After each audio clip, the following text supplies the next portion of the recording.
can check on last This or we meeting can is being proceed. recorded. Or no, we can proceed. You want me to check your Terraform issue? Yeah. Yeah, I can check into your Terraform. Now or last after the class over.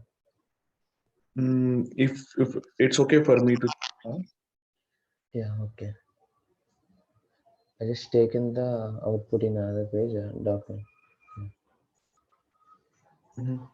Okay, okay. When I try to click on Terraform apply, it is getting like this error. Okay, I'm guessing it because I'm guessing that because your var.ami is missing in the Terraform. Is that issue is all about var.ami is missing in your Terraform? No, I don't know. I don't see any screen. Just wait, I will share.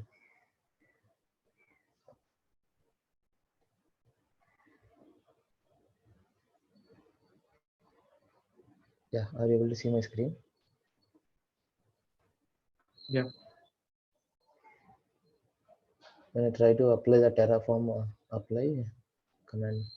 Yeah, it's clearly telling you, right? It's not able to get that Terraform credential. So how to get the Terraform credentials?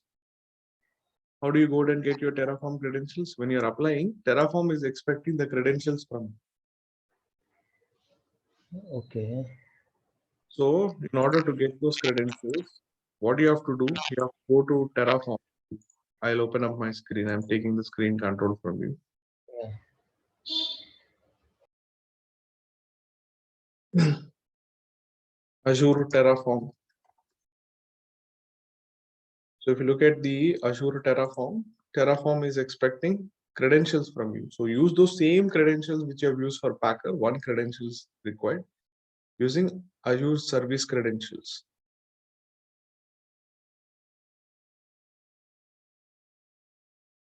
So in those credentials, you will go ahead and give the access key, secret access key with the credentials.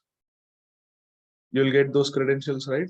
Access key and secret access key. You will pass those credentials in the access key and secret access key. In the Terraform code, you notice that there is an app ID, which is client ID, password, client secret, tenant.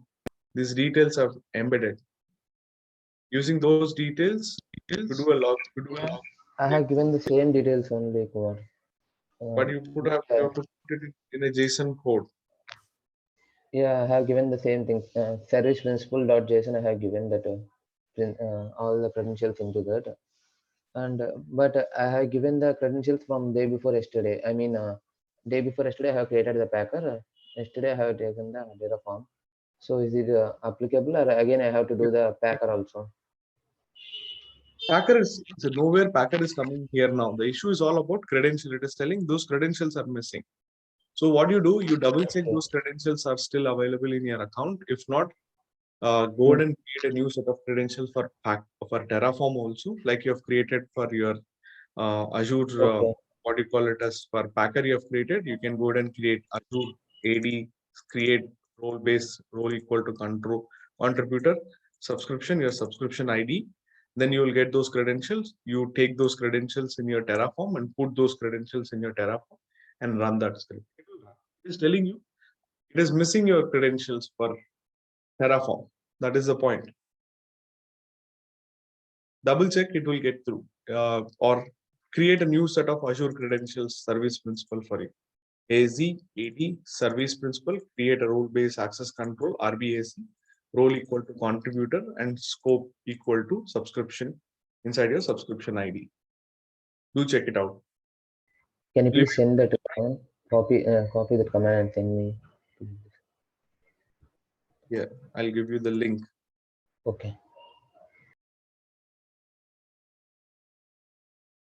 Okay. Can I continue then? Yeah. Thank you, Kumar. Cool. So participants, we will go ahead and explore now a very important feature into Azure Cloud, which can be a very good solution when you are handling services in Azure Cloud that relates to the idea of serverless.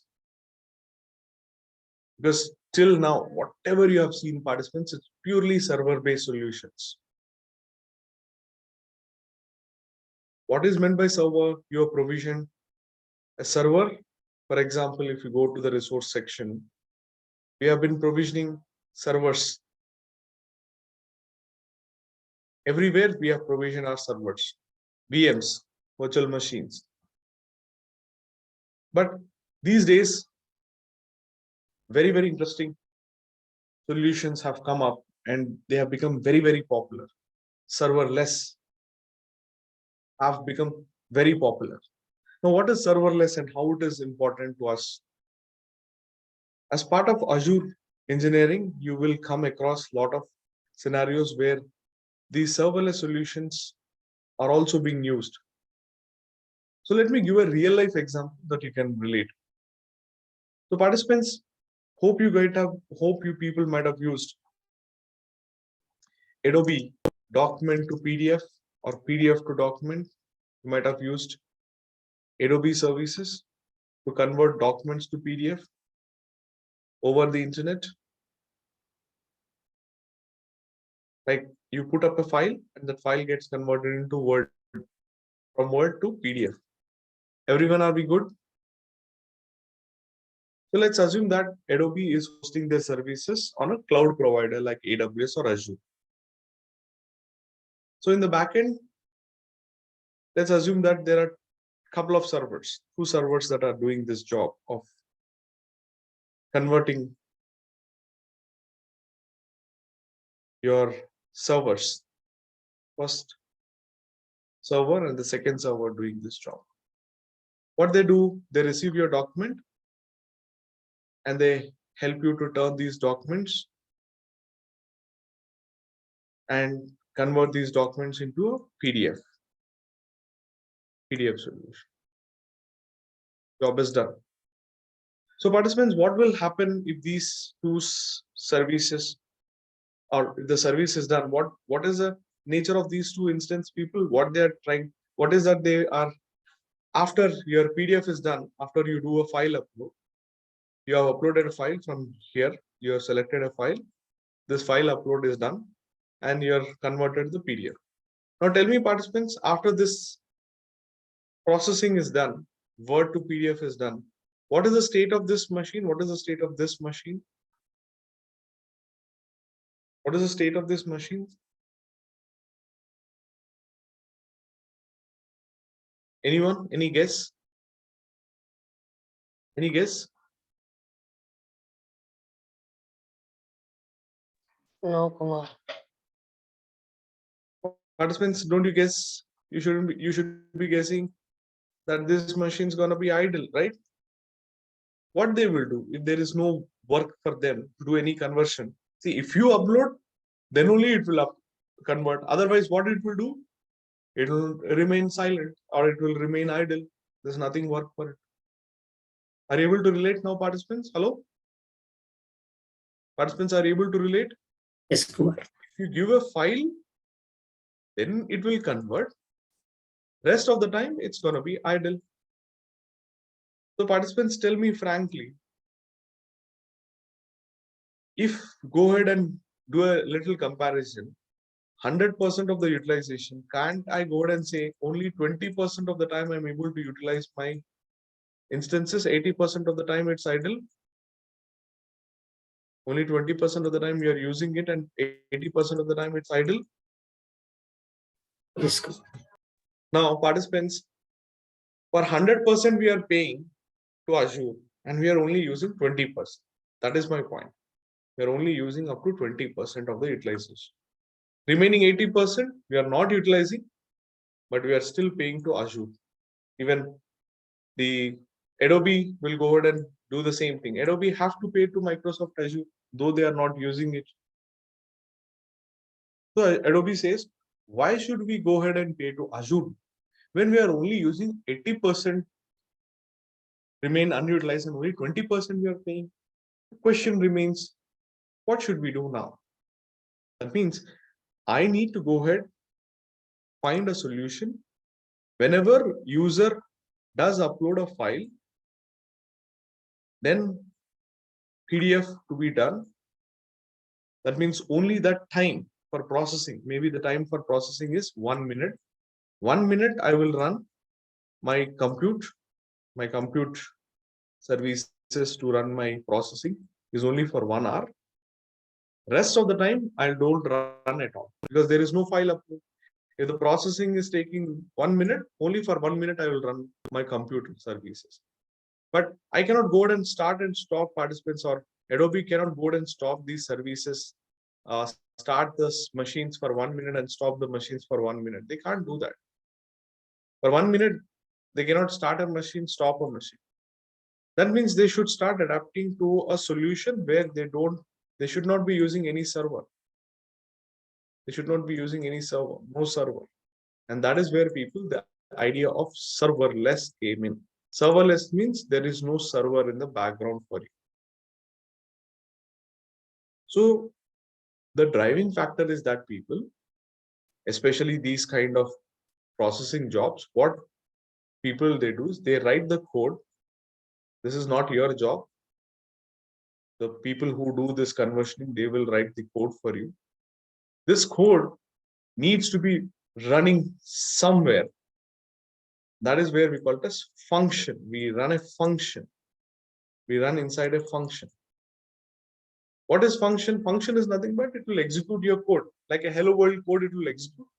If you go ahead and trigger that function, if you go ahead and start this function, there should be something to start this function, a trigger to start this function. If that function is not running, you won't get charges. So the same example, if it takes 1 minute for me to process this file, Adobe will write a code for this processing, for converting the Word to PDF. And it will take 1 minute for this processing code for 1 minute. So Azure should go ahead and give me a serverless solution where I can go ahead and run a function. That function runs the code for 1 minute and gets the processing, the output done in the form of a PDF document. And for only 1 minute, Azure can charge. Now, Azure has to charge only for 1 minute. Is that cool, guys? Now, there is no server. There is no server administration. There is no license cost. There's nothing. Purely function. Run, pay for it. Run, pay for it. And these functions are very powerful when you are working in automation or when you are working in scenarios where you don't use server. For scenarios where you want to go ahead and use functions are lightweight events like a file upload or a file download, a trigger event, a click event. So this is possible as part of your platform services in Azure. Yesterday, we have seen a web app function, web app servers or web app solution. Now let me go ahead and show you functions in Azure. Now, what is a function app? A function app is an idea to host your functions. A function app is a place where you can run your actual functions. These functions are predominantly backed up by serverless solutions. What is meant by serverless? There is no server in the backend for you to manage. It's purely that you will write your code. You just give your code. After you go ahead and give the code will get executed in response to an event. There is an event. To that event, your function will respond. So there is no server in the backend. There is a trigger, the function will get executed. If there is no trigger, no function. No function, no cost. If it is function, if it is running for a minute, it will run. Even if it is running for 5 minutes, it will cost. 10 minutes, it will cost. But not a continuous charge. It's like instance is continuous. Whether you use it or not, you have to pay to Azure the cost. 100% of the cost is given to Azure, where we are only using 20% of it. 80% of the time it is unutilized. Now the scenario is very different. If you trigger the function runs for 1 minute. So Azure will ask you to pay for 1 minute. If it runs for 5 minutes, only for 5 minutes. If there is no trigger at all, no 1 minute payment, no 5 minutes payment, nothing, no payment at all. So this is where it's very, very cost effective. Okay. So participants, to understand this much more in detail, let me go ahead and show you a very simple function that can easily be provisioned, easily be connected. Let's go ahead and provision a function. For this function to run, we have to provision a function app in which your functions will run. So let's go ahead and create the first function.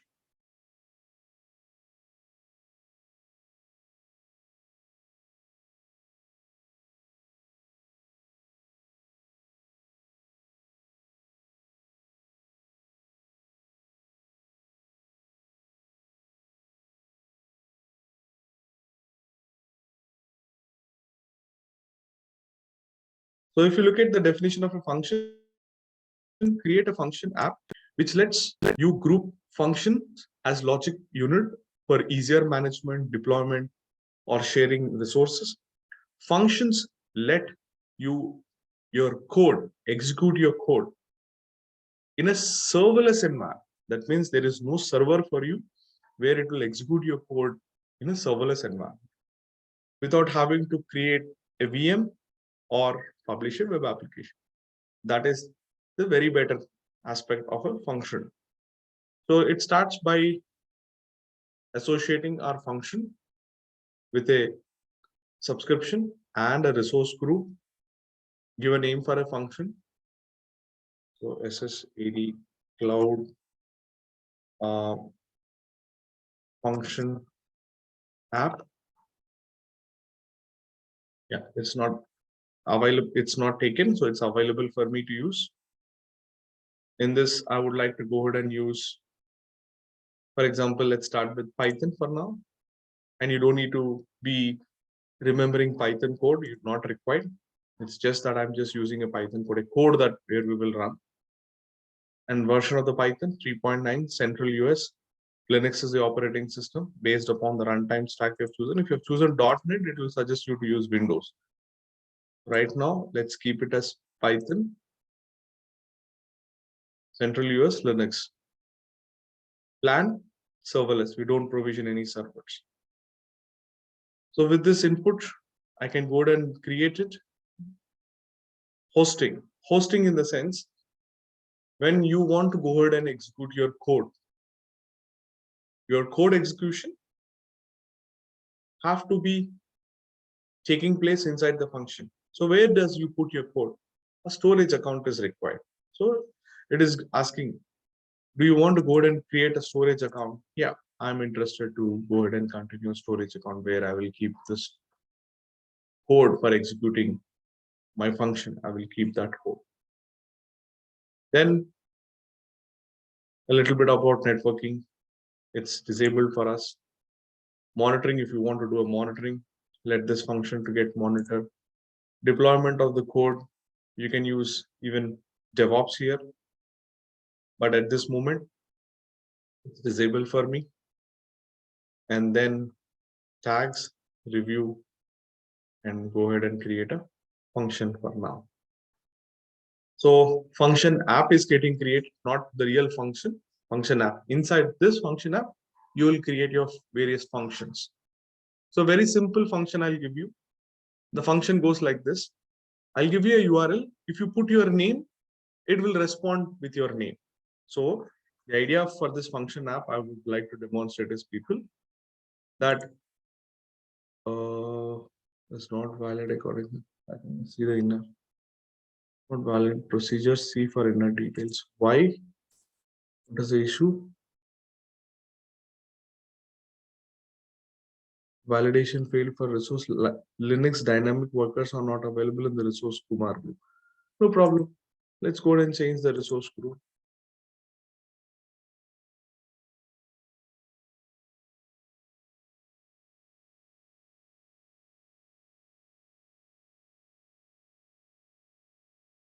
So I just changed the resource group. It says some resource group is not supporting. So I did change it and let the resource group created, resources to be created.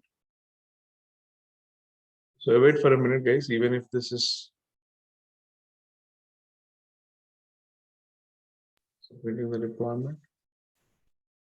Good. Now it has taken this.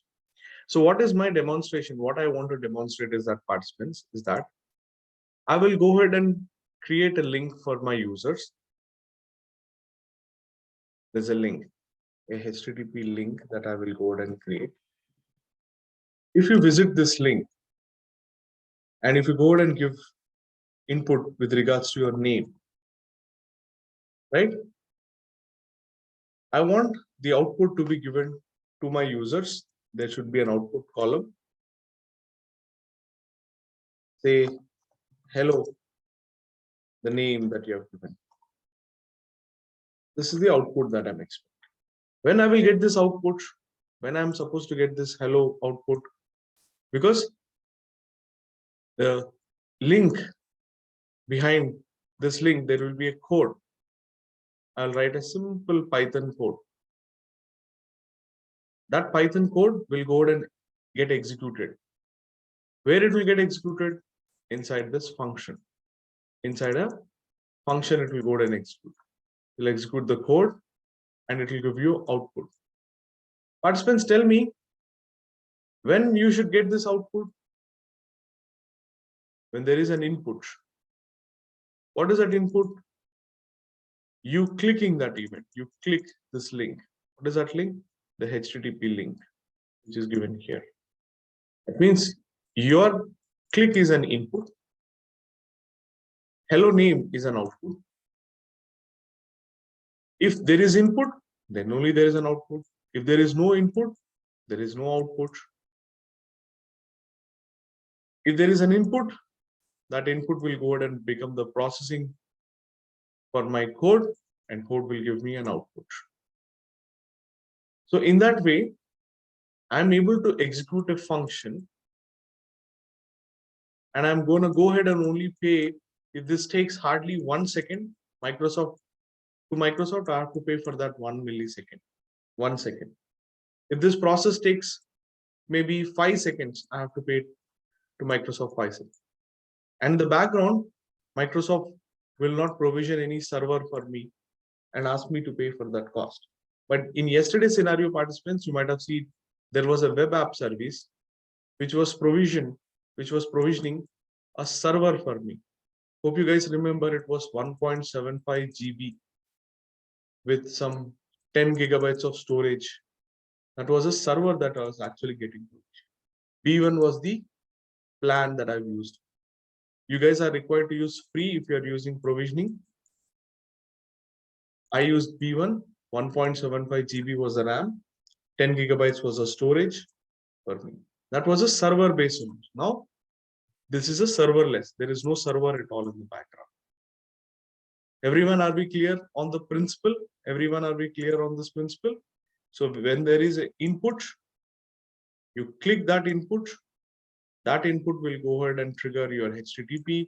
That HTTP will execute your code, you'll get an output. No servers in the background. So let me demonstrate to you people how servers function in Azure Cloud. So participants, I'm inside my Azure function. And let me just go to my Azure Cloud Function app.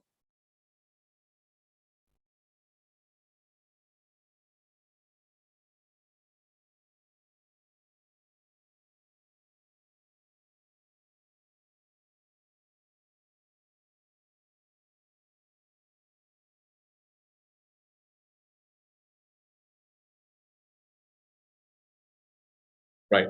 So participants, here my Azure function. Let me hit browse. You see, I'm getting a function app environment. Your functions 4.0 app is up and running. Azure function is an event-based serverless compute experience to accelerate your development. So right now it's running, but there is no code in this. This is an environment that is ready, but no code right now to execute my function. So participants, that means there are no functions as of now. So you guys can see, I want to go ahead and deploy a function here. And right now, no functions, null, 0. Shall we go ahead and create a function, people? Hello? Shall we go ahead and get started by creating a function? Yes, Kumar. Okay, let's go ahead and create a function. I'll click create a function. Inside the function app, your functions will run. So let's go ahead and look and create a function. So it says, select your development environment. Instructions will vary based upon your environment. Do you want to develop in Portal? Happily, you can develop in Portal. Or if you want to go ahead and use any editor, any code, these are the commands that you can use. So participants, I would recommend you to use this because this will help you to understand things much better. So it starts by installing dependencies. Before you can get started, you should install node.js, which includes npm, Node Package Manager. So it's time for us to install node.js.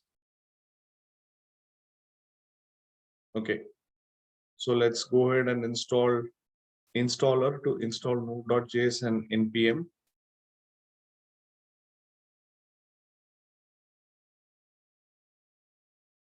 I think it's not giving me the link. Yeah, using a node.js installer. Yes, I'm on the node.js website. The downloads, LTS, and I'm on a Windows installer. I want to be on a Windows installer. That too, I want to be very sure about the 64-bit. I'm on a 64-bit. My machine is a 64-bit. So 64-bit installer is downloaded. Let's attempt the installation. This process is a little time consuming, so please bear with me.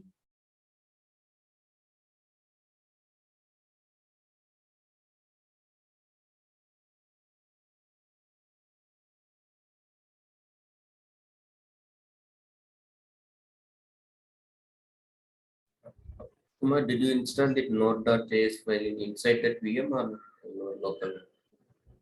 No, on my machine, on my laptop. I mean, Okay.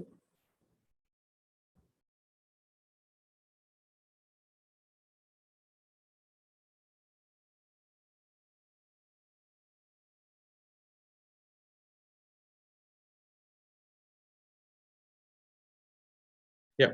Now participants, Node has been installed on my machine.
So as I said, participants, this will take time.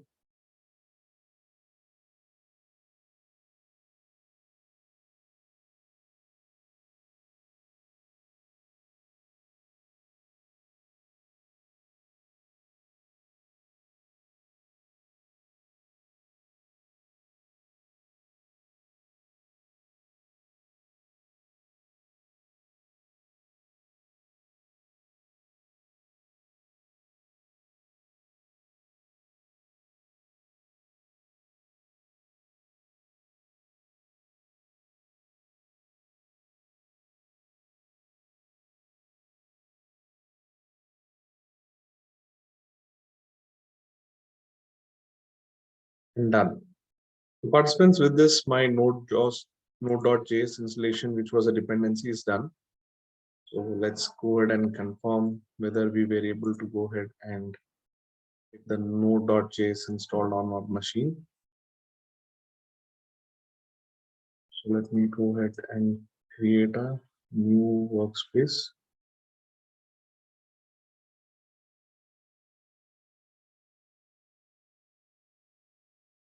Azure Functions.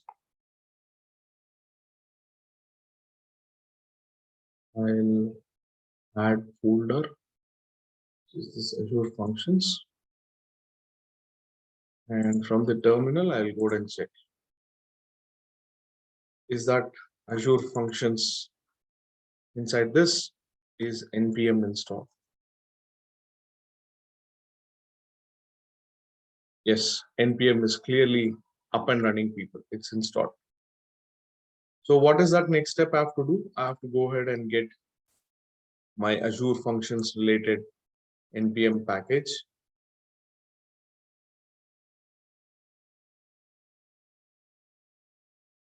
npm install -g Azure Functions -core -tools @4. So these are some node.js packages. Node is downloading them and installing them.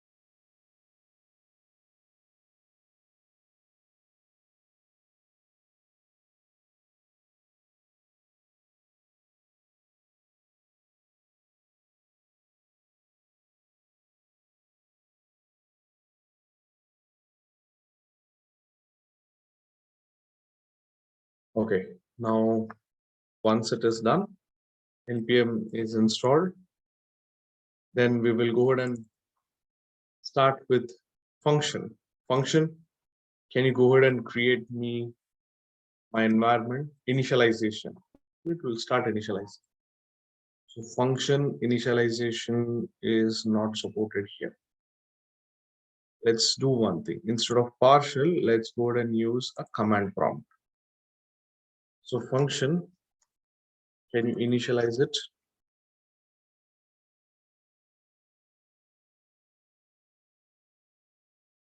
Yeah, cool.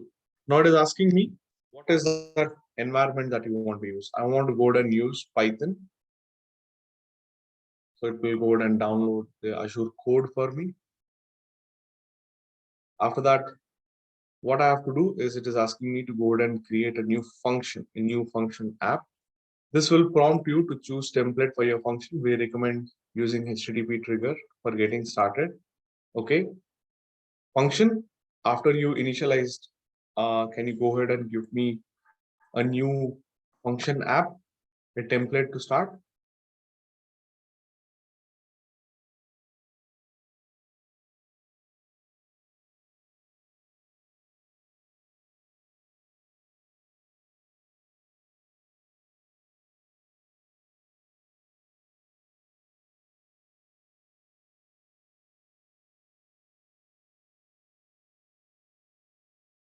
So it is recommending to me to use HTTP trigger with your mouse keypad.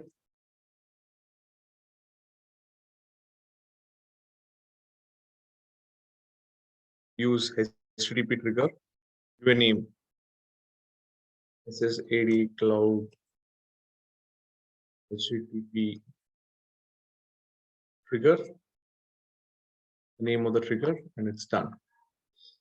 So participants, now I got a HTTP trigger code also here. So let's go ahead and explore it one by one.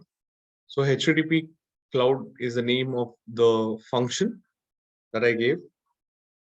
There's a Python file and there is a JSON file. So let's understand what is this Python file is all about. Now a little bit of Python. For this, you don't need to become a Python. You don't need to start understanding Python. There's a very simple logic it is written. This is a function, Python function, definition for the Python function, main function. What is this function? Takes input. This function takes input with HTTP request. That means you click that event. That was taken as a HTTP request. And in the request, it will go ahead and identify, did you give any parameter called name?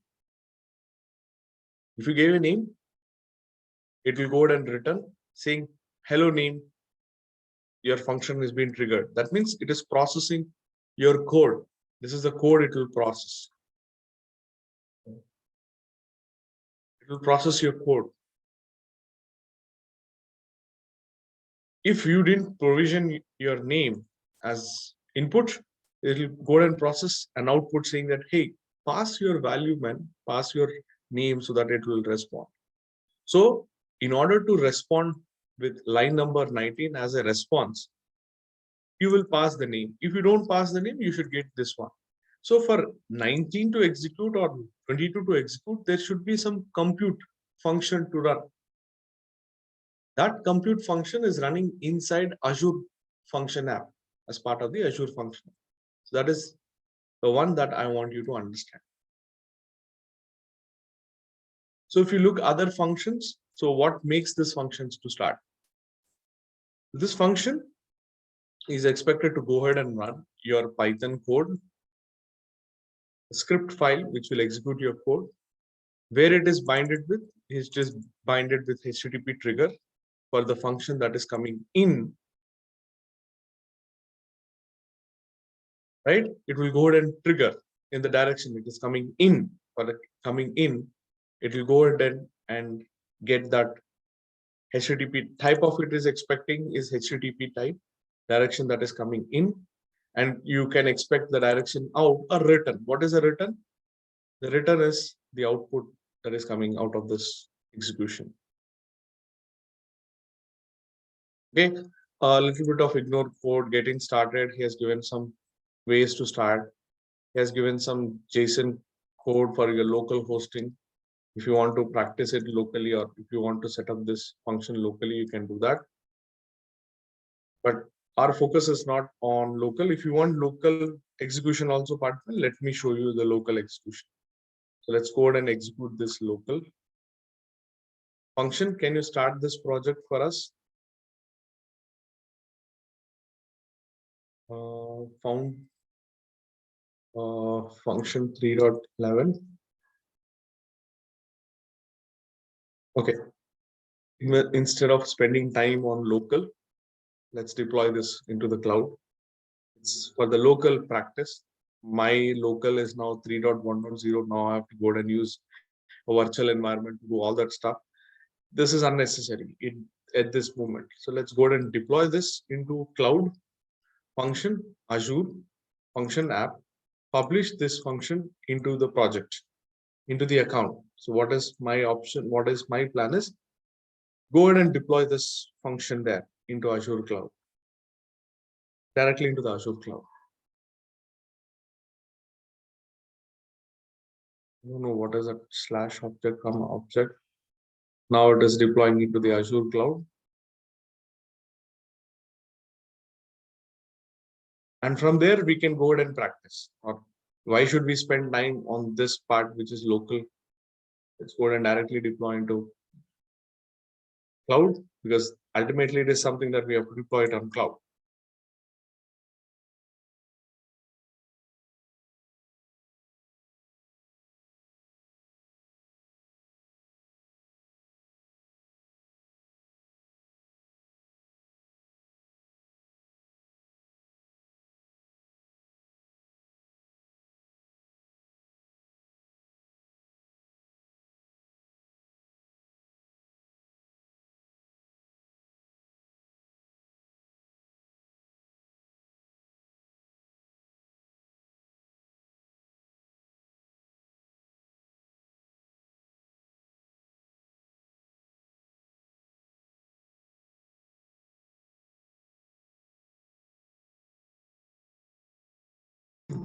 Right. So everyone, the function is ready. Can you people go ahead and do a trigger for this function, guys? Can you go ahead and trigger this function?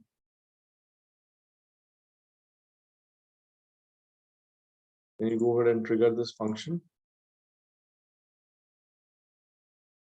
Invoke this URL. You click this link. Are you getting any output? Nope. Are you getting any output, participants? No. No, Kumar. Now, I'll give you, No, Kumar. after this deployment, there will be a function inside my account. HTTP trigger, I'll give you the API code behind it so that you can even run through. Now, I'll give the API code, get the function URL. Now, participants, check this. Go ahead and even before I run it, you just click this link. Just click this link. What is that you're getting?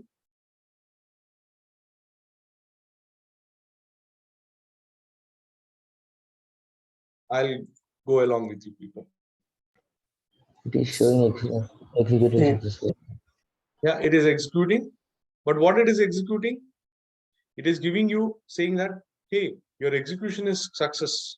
But the problem is you did not give me your input, which is a name that I'm expecting. So please pass your name. It is telling you, fine. It is something, it is giving me something. That means something is getting executed. Where is that something executed? Is there any server to execute this logic, the source code? Participants, is there any logic or a server that is executing the source code? No, there is no server to execute the source code. Nothing. It's net serverless environment. Now let's go ahead and pass a name. Let's go ahead and put a request to this server. Saying that server, I would like to pass the name equal to Maran. There you go. It is now responding with the name. See that, participants? I have passed the input as name equal to Mar. It has taken the message name equal to Maran from the input, and if I don't give my name, what it will go and treat? It will treat. That means it's executing the logic. The logic is getting executed. For me, logic is more important. Okay, the logic is executed here. That means this code is getting executed somewhere. Where is that somewhere? That somewhere is serverless environment. There is no server in the backend for you to execute. It's purely function. Function will get fired. Who is firing this function? The click that you do. The click that you do. The HTTP click that you do. So this is a click now. I'm hitting this link. Are you able to relate, everyone? Hello, participants, are you able to relate now the power of serverless? Everyone, are you able to relate now the power of serverless? Are you able to understand the scenario? This is a real-time scenario where companies would go ahead and take the trigger as a click. In response to that trigger, they expect the code to be executed.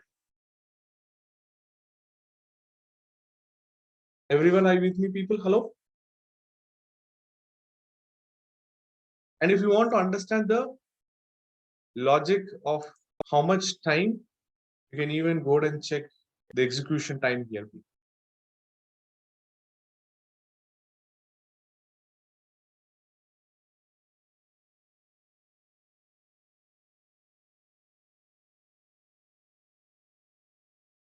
I think it is giving me function, HTTP function. Even you can do monitoring. Let's do one thing. Let's monitor it from the code itself. Let's give a code and test it and see the time. Let me show you the time metrics from the code itself.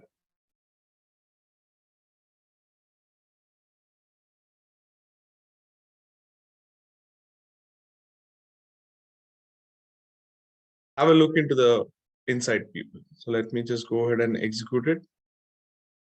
From the environment, you can get it.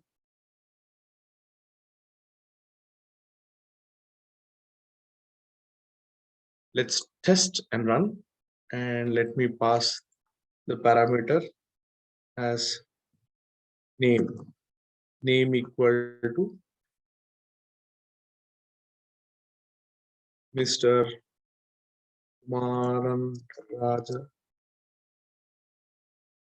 Okay, let me just go ahead and run this as an input. See, I'm getting an output. And if you go ahead and start looking a little about it, how much time? 42 milliseconds. Hardly 42 milliseconds is required for me to execute this thing. So I don't need any server that will run for next 1 hour. 1 hour of server computation is not required. Wow, 42 milliseconds of compute, if it is given, I can execute this job. I'm able to execute this job in 42 milliseconds. Now you are able to relate more people. How simple is the server? So this function did run only for 42 milliseconds. And for 42 milliseconds, imagine how much of compute resources are we wasting. Hours of compute resources are wasted. Hours of huge compute resources we are wasting. We are making payment to Azure. Are we good, everyone? Now you are able to understand what is this 42 milliseconds? 42 milliseconds means this is the amount of time that took for your code to get executed. So for code execution takes 42 milliseconds. Why should I go ahead and spend another 3,600 seconds of compute resource payment to Azure? Not required. Now, participants, I hope this discussion has given you a clear visibility in terms of Azure functions. I hope now you are able to relate with Azure functions, guys. Participants, are we good? After your practice, now it's time for you to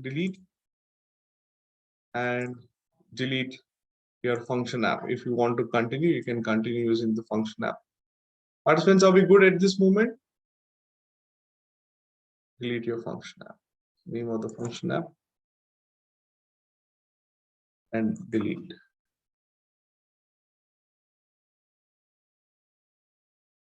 Okay, so participants, do you have any questions on this topic that we have discussed for today on the functions?